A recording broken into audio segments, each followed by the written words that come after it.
Welcome to another dose of God's love song.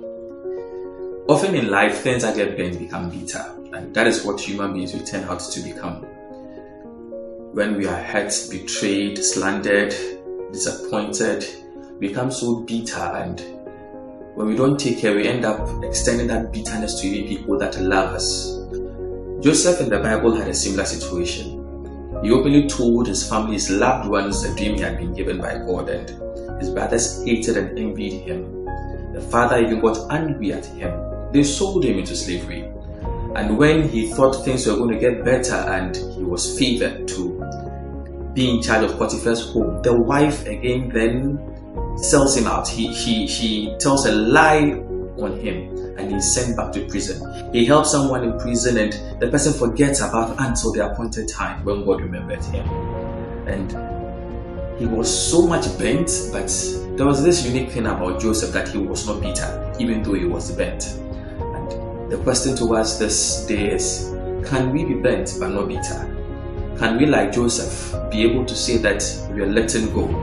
In Genesis chapter 50, verse 19 to 21, he spoke with his brothers. This is what happened. It says, "But Joseph said to them, 'Don't be afraid. Am I in the place of God? You intended to harm me, but God intended it for good, to accomplish what is now being done, the saving of many lives. So then, don't be afraid. I will provide for you and your children,' and reassured them and spoke kindly to them." Will we be able to say like Joseph that we are not in the place of God to hate, to commit vengeance? We are not in the place of God to dish them back the same evil they dished to us? Can we say that, hey, God meant it for good? Because Scripture tells us that everything is meant to work out for our good. They would intend to curse us like Balaam did, but become a blessing. They would tend to push us into the lion's den like Daniel, but God is going to shut the mouths of those lions. They would tend to push us into fire, but the fourth man, Christ himself, the Son of God himself, will be with us in that fire. And everything is totally going to be for our good. They thought that they were harming Joseph. They thought they were maligning. They thought they were doing evil to him. But God lifted him. It doesn't matter what people do or work out against you. It doesn't matter when they try to shove you off the promise of God.